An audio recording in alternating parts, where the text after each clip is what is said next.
Hello and welcome back to the new class of linear equation in two variable for class 10th। आज की class में हम cover करने वाले हैं अपस्ट्रीम एंड डाउनस्ट्रीम। बहुत ही इंपॉर्टेंट टॉपिक है, बहुत ही इंपॉर्टेंट क्वेश्चन मैंने इस वीडियो के अंदर आपको डिस्क्राइब किया है, तो पूरा वीडियो देखना। तो चलिए शुरू करते हैं। तो ये है आज का फर्स्ट क्वेश्चन, और क्वेश्चन को स्टार्ट करने से पहले एज ऑलवेज हम कॉन्सेप्ट को देख लेते हैं कि अपस्ट्रीम एंड डाउनस्ट्रीम का कॉन्सेप्ट क्या है। तो चलिए शुरू करते हैं। तो ये एक बोट है और ये मोशन में है, ठीक है। ये बोट है और ये बोट मोशन में है। अगर ये मोशन में है तो इस बोट का एक स्पीड भी होना चाहिए, इस बोट का एक स्पीड भी होना चाहिए। तो वो स्पीड को हम लोग यहाँ स्टूडेंट कंसीडर कर लेते हैं x kilometre per our, right. अब आप देखो कि इस बोट का जो speed x kilometre per our है, तो बोट तो आपने कई टाइप की आपको पता होंगी। एक बोट होती है जो मोटर के थ्रू चलती है, एक बोट होती है जिसको हैंड मूवमेंट के थ्रू चलाया जाता है। कोई भी बोट हो उसका कुछ ना कुछ पर्टिकुलर स्पीड हो सकता है। बट क्या वाटर के भी टाइप होते हैं? तो आप यहाँ पे देखो, एक तो ये वाटर आपको दिख रहा है, और ये वाटर कैसा वाटर है? ये स्टिल वाटर है। स्टिल वाटर मीन्स रुका हुआ, ठीक है। यानी वाटर कोई भी मूवमेंट नहीं कर रहा है, किसी भी साइड उसका मोशन नहीं हो रहा है। और दूसरे साइड में देख रहा हूं कि एक ये वाटर है, ठीक है, ये एक रिवर है, इसमें भी वाटर है। और ये जो वाटर है ये फ्लोइंग वाटर है स्टूडेंट, ये फ्लोइंग वाटर है। दैट मीन्स कि ये मूवमेंट कर रहा है, ये वाटर भी मूवमेंट कर रहा है। अब समझने वाली बात ये है कि ये बोट अगर अपना एक डेफिनेट स्पीड से मूव कर रही है और वाटर भी मूव कर रहा है, ये वाटर भी मूव कर रहा है, तो क्या वो वाटर का मोशन बोट के मोशन पे इफेक्ट नहीं करेगा? स्टिल वाटर अगर स्टिल वाटर है तो वो इफेक्ट नहीं करेगा इसकी स्पीड पे। बट अगर वाटर मोशन में है यानी फ्लो कर रहा है, तो वो जरूर इस बोट की स्पीड को इफेक्ट करेगा।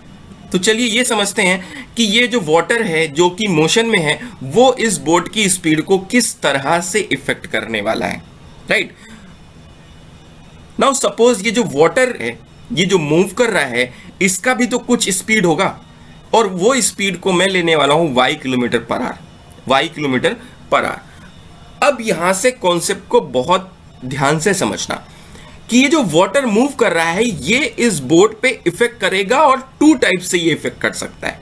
या तो ये हेल्प करेगा बोट को मूव करने के लिए और बोट की स्पीड को इंक्रीज कर देगा, या फिर ये बोट की स्पीड को कम करेगा। दैट मीन्स ये बोट को अपोज करेगा मोशन करने के लिए, ठीक है।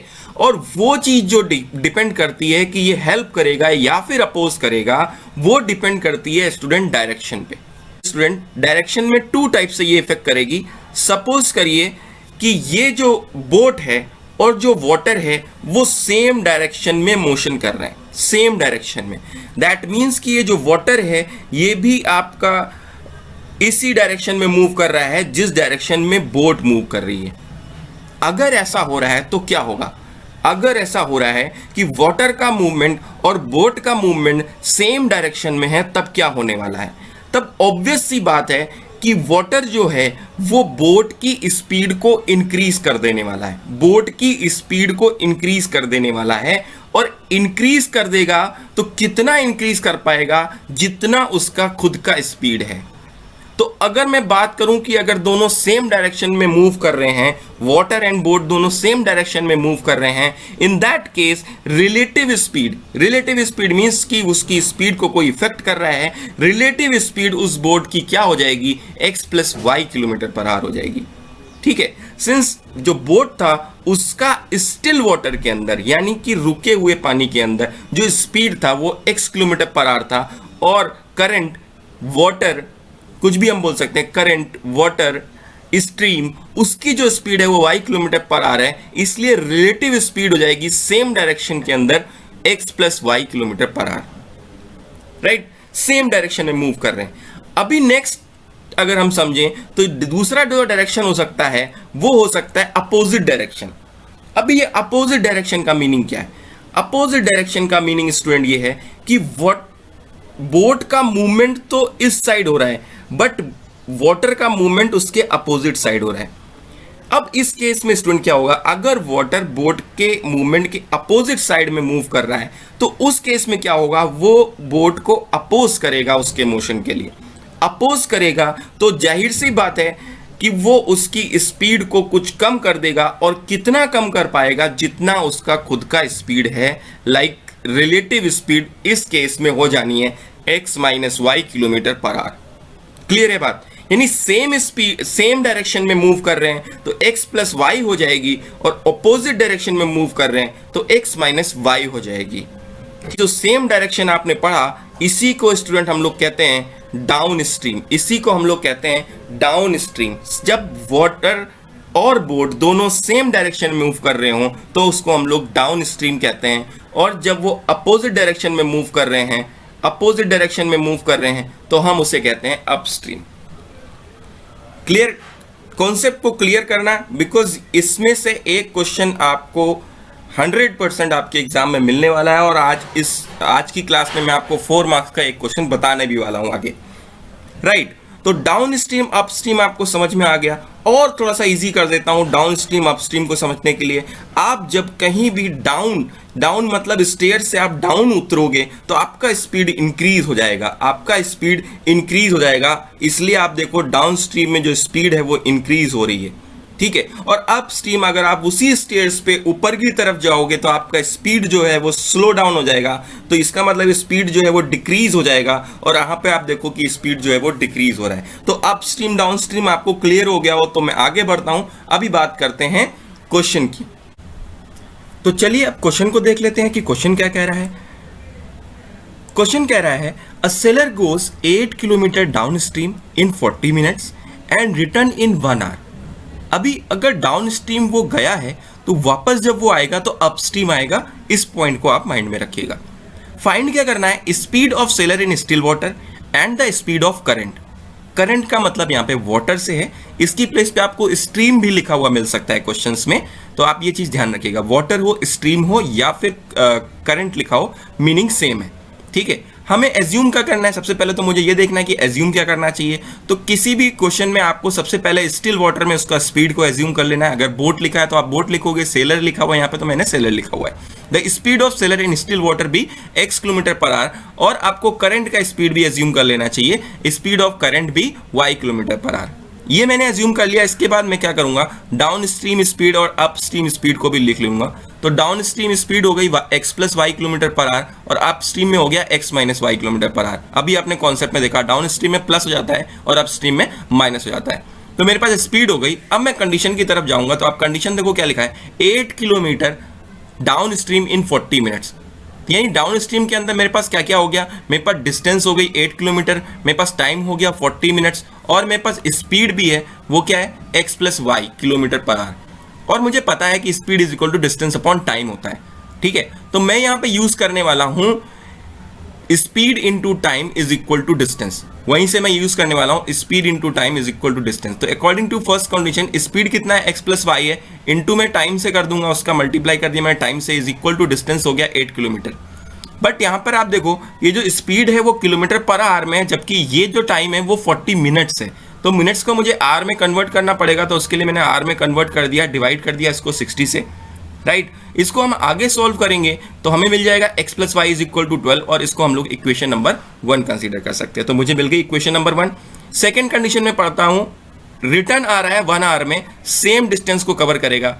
ऑब्वियस बात है, सेम डिस्टेंस को ही कवर करेगा 1 आवर में जब रिटर्न आएगा वो। तो रिटर्न आ रहा है 1 आवर में, तो डाउन अप स्ट्रीम का केस हो गया, अप स्ट्रीम में स्पीड है x माइनस वाई, टाइम लग रहा है 1 आवर, तो फिर से मैं वही यूज करता हूँ, speed into time, speed into time is equal to the distance, distance था 8 किलोमीटर। तो ये आपको मिल गया x minus y is equal to 8, और ये हो गया इक्वेशन नंबर 2। दोनों इक्वेशन हमें मिल चुकी है, अब हमें सिर्फ इसको सॉल्व करना है। तो उसके लिए मैंने क्या किया, ऐड कर दिया दोनों इक्वेशंस को, और इक्वेशंस को जब मैंने ऐड किया तो y y यहाँ पे कैंसिल हो जाएगा, और 2x इज इक्वल टू 20 मिल जाएगा, और x का एक वैल्यू मिल जाएगा 10।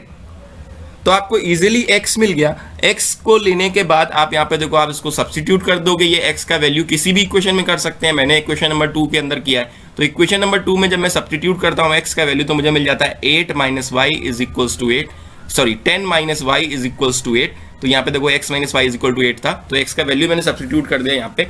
सब्स्टिट्यूट करने के बाद मेरे को मिल गया minus y is equals to 8 minus 10 and minus y is equal to minus 2, और एट द एंड मुझे वैल्यू मिल गई वाई की, वाई इज इक्वल टू 2। तो एक्स और वाई का दोनों का वैल्यू मैंने फाइंड कर लिया है।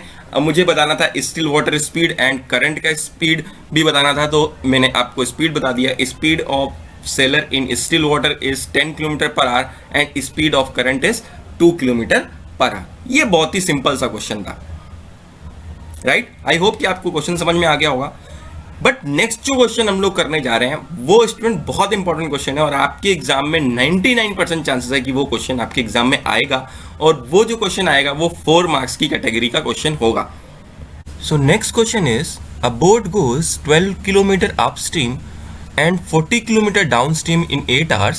It can go 16 km upstream and 32 km downstream in the same time. Same time means 8 hours. Find the speed of the boat in still water and the speed of the stream. Right?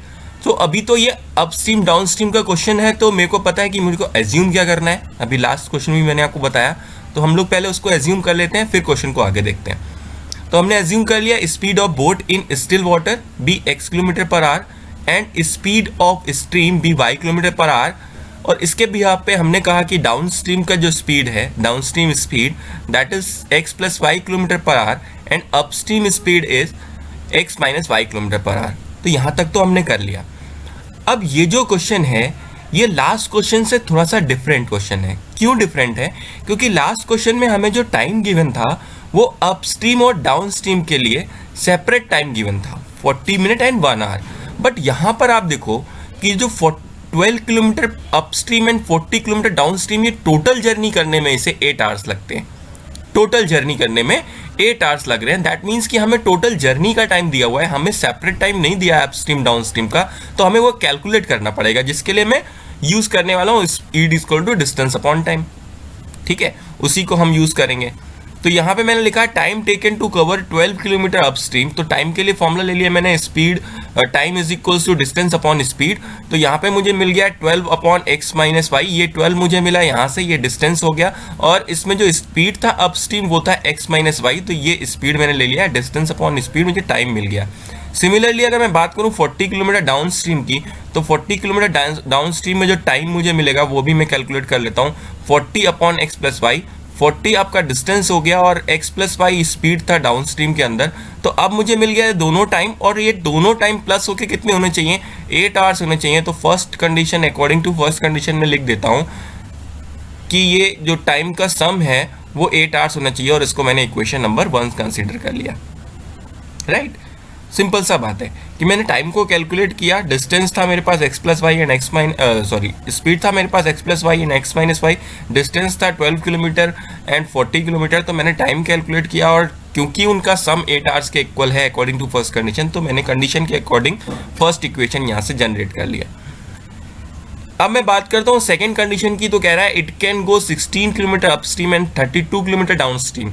तो मुझे चाहिए 16 kilometre upstream में time कितना लग रहा है। तो time taken to cover 16 kilometre upstream 16 upon x minus y hours and 32 kilometre downstream ये हो जाएगा 32 upon x plus y hours. Right, so आप सेकेंड कंडीशन के अकॉर्डिंग भी देख सकते हो। यहाँ पे मुझे मिल गया है एक equation that is 16 upon x minus y plus 32 upon x plus y is equals to 8, और मैंने इसको इक्वेशन नंबर 2 कह दिया। तो यहाँ तक तो बात आपको समझ में आ गई।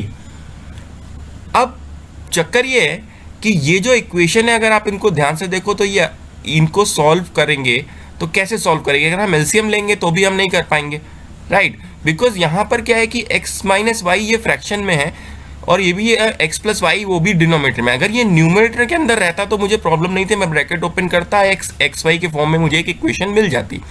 बट ये इक्वेशन को कैसे सॉल्व करना है वो भी ध्यान से देखना, बिकॉज ये जो है ये आपको सेपरेट अलग से भी आ सकता है आपके एग्जाम में 2 मार्क्स 3 मार्क्स में, ये अलग से भी इक्वेशंस आ सकते हैं और आपके बुक्स में भी क्वेश्चन होंगे। तो अभी देखते हैं कि इस टाइप के अगर इक्वेशन रहेंगे तो उनको सॉल्व कैसे करेंगे। तो आप देखो कि मैं क्या करने वाला हूँ, ये जो मेरी प्रॉब्लम है 1 अपॉन एक्स माइनस वाई, भाई ये है 12 into 1 upon x minus y. मैं इस प्रॉब्लम को ही खत्म कर देता हूँ यहाँ पे।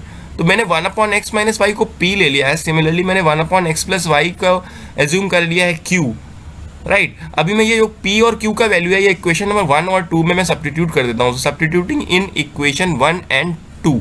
सो आप देखो यहाँ पर क्या है, यहाँ पे ध्यान से देखो, ये है 12 into x minus y, right 12 into 1 upon x minus y, तो 12 into 1 upon x minus y इस बार p हो गया है, तो मैं इसको लिख दूंगा 12p। और ये है 40 into 1 upon x plus y और उसका वैल्यू q हो गया है, तो मैं इसको लिख दूंगा 40q। तो मुझे मिल गया 12p plus 40q is equals to 8। ठीक है, आगे देखते हैं कि इसको मैं सॉल्व भी थोड़ा सा कर सकता था, मैंने इसको 4 कॉमन ले लिया, तो 3p plus 10q is equal to 8 हो गया। फिर ये 4 से मैंने 8 को कैंसिल आउट कर दिया है, 4 2 ज़ा 8, तो मुझे मिल गया 3p plus 10q is equal to 2, और इसको मैंने इक्वेशन नंबर 3 कह दिया, राइट। अभी यही सेम जो वैल्यूज हैं वो मैं इक्वेशन नंबर 2 के अंदर पुट करूंगा, तो मुझे मिलेगा 16p plus 32q is equal to 8। अब इसको सॉल्व करने के लिए मुझे 8 कॉमन दिखा, तो मैंने 8 कॉमन ले लिया, 2p plus 14q is equal to 8 मिल गया मुझे, 8 कैंसिल हो गया, तो 2p plus 4q is equal to 1 हो गया। ये हो गया आपका इक्वेशन नंबर 4, राइट। अब मैं क्या करने वाला हूँ, अब मैं p और q की वैल्यू फाइंड करने के लिए मैं इक्वेशन 3 और 4 में ऑपरेशंस करने वाला हूँ, तो मैं एलिमिनेशन मेथड को यूज़ करूँगा। तो चलिए इसको हटा देते हैं, रिमूव कर देते हैं इसको यहाँ से, यस। सो अब देखो क्या करना है मुझे कि मैं एलिमिनेशन कैसे यूज़ करूँगा, subtracting 3 into equation number 4 from 2 into equation number 3। ठीक है, यानी इक्वेशन 3 के अंदर मैं 2 से मल्टीप्लाई करूँगा और इक्वेशन 4 के अंदर मैं 3 से मल्टीप्लाई करूँगा, फिर सब्ट्रैक्ट कर दूंगा। तो इक्वेशन 3 जो है उसके अंदर मुझे 2 से मल्टीप्लाई करना है, तो 6p plus 20q is equal to 4, तो मुझे मिल गया देखो 6p plus 20q is equal to 4, और 3 का मल्टीप्लाई करना है इक्वेशन 4 में, तो मिल जाएगा 6p plus 12q is equal to 3। Subtract करना है तो साइन चेंज कर दिए, फटाफट से सब्ट्रैक्ट कर लेते हैं, तो 12 minus 20 minus 12 is equal to 8, और इधर मुझे मिल गया 4 माइनस 3 इज इक्वल टू 1, तो q का एक वैल्यू मिल गया मुझे, q is equal to 1/8, right. अभी q का वैल्यू मिल गया है, तो p का वैल्यू फाइंड करना भी इजी है। मैं किसी भी इक्वेशन में, इक्वेशन नंबर 3 या 4 किसी भी इक्वेशन में मैं सब्स्टिट्यूट कर देता हूँ इनकी वैल्यूज़ को, तो मैंने सब्स्टिट्यूट कर दिया, आप देखो इक्वेशन नंबर 3 के अंदर, तो 3p plus 10 into 1/8, 10 into 1/8 is equals to p, is equals to p। अब इसको अगर मैं सॉल्व करूँ तो 2 से कैंसिल आउट हो जाएगा, 2 5 ज़ा 2 4 ज़ा, तो मुझे मिल जाएगा 3p plus 5/4 is equals to 2, और सॉल्व करते हैं इसको आगे, तो 2 माइनस 5/4 हो जाएगा, एलसीएम लेके सॉल्व करूंगा 3/4 मिलेगा, 3 कैंसिल हो जाएगा, p का वैल्यू हो गया 1/4। तो आप देखो मुझे q का वैल्यू भी मिल गया और p का वैल्यू भी मिल गया, बट वेट, क्या मुझे p और q का वैल्यू ही फाइंड करना था? नहीं भाई, p और q नहीं चाहिए, मुझे चाहिए x और y, और वो अभी तक नहीं मिले, इसका मतलब क्वेश्चन अभी भी है। तो सोल्यूशन करेंगे, इसके आगे हम क्या कर सकते हैं x और y के वैल्यू के लिए, तो आप देखो यहाँ पे मैंने एज्यूम कर रखा है 1/x minus y is equal to p and 1/x plus y is equal to q। तो मैं ये p और q जो मुझे मिले वो मैं यहाँ सब्स्टिट्यूट कर देता हूँ कुछ इस तरह से। 1/x माइनस वाई का वैल्यू हो गया 1/4 और 1/x प्लस वाई का वैल्यू हो गया 1/8। क्लियर है? इसको आगे सॉल्व करेंगे, इसको मैं रिमूव कर देता हूँ यहाँ से। देखो आगे हम लोग सॉल्व करेंगे, तो यहाँ पे आप देखो x minus y is equals to क्या मिल जाएगा मुझे, x minus y is equals to मुझे मिल जाएगा 4, x minus y is 4। Similarly x plus y is equal to 8, तो इसको मैं इक्वेशन नंबर 5 कह देता हूँ, 4 तक हो गया था तो इक्वेशन नंबर 5 हो गया, और x plus y is equals to मैं ले लेता हूँ 8, इक्वेशन नंबर 6 हो गया। अभी क्या करना है, अब मुझे इन दोनों इक्वेशन को सॉल्व करना है, और इनको सॉल्व करते ही मुझे x और y का वैल्यू मिल जाएगा। और कैसे सॉल्व करना है आप जानते हो इसको, तो मैं ऐड कर देता हूँ, सिंपली इन इक्वेशंस को ऐड कर देता हूँ, adding equation 5 and equation 6। Add करने पे मेरे को मिलेगा, आप देखो y और y यहाँ पर कैंसिल हो जाएगा, प्लस माइनस है, तो 2x इज इक्वल्स टू 12 मिल गया, therefore x is equal to कितना मिल गया मुझे, x इज इक्वल टू 6 मिल गया। ठीक है, अब x मिल गया, अब जब x मिल गया है तो मुझे y का वैल्यू फाइंड करना है, तो मैं किसी भी इक्वेशन में इनको सब्स्टिट्यूट कर देता हूँ, इधर इन इक्वेशन नंबर 5 और 6, और मैं करने वाला हूँ इसको सब्स्टिट्यूट, आप किसी भी कर सकते हो, मैंने इक्वेशन नंबर 5 में कर दिया है। ठीक है, तो आप 5 में सब्स्टिट्यूट करते हो तो आपको मिलेगा 6 minus y is equals to 4, 6 को शिफ्ट कर दें तो minus y is equals to 4 minus 6, that means कि minus y is equals to -2 and y is equals to 2। So ये था ये पूरा प्रोसेस एक्स और वाई का वैल्यू फाइंड करने का। एक्स और वाई आपको मिल गया और आपने एज्यूम जो किया था वो speed of boat in still water को एक्स एज्यूम किया था, तो वो हो गया 6 किलोमीटर पर आवर। और वाटर या स्ट्रीम का जो स्पीड था वो आपने एज्यूम किया था 2 किलोमीटर पर आवर, तो 2 किलोमीटर पर आवर वो उसका स्पीड हो गया स्ट्रीम का। सो इस तरह से इस टाइप के क्वेश्चन करते हैं। बहुत ही इंपॉर्टेंट क्वेश्चन है, एग्जाम में कई बार देखा जा चुका है। होपफुली कि इस बार भी एग्जाम में ये क्वेश्चन मिल जाएगा। और इसमें जो इक्वेशन को सॉल्व करना है वो भी आप अच्छे से प्रैक्टिस करो। आप रिपीट करके इसको देख सकते हो, रिपीट करके देखो और आगे बढ़ते हैं। और ये है आज का होमवर्क, इसे अपनी कॉपी पे नोट करो या फिर यहीं से देख के इसे सॉल्व करो, बट सॉल्व जरूर करो और सॉल्व करके इसका आंसर फाइंड करो और आंसर को कमेंट बॉक्स के अंदर सेंड करो। कॉन्सेप्ट समझ में आया हो तो अपने फ्रेंड्स को भी शेयर करो। That is all for the day. Thank you.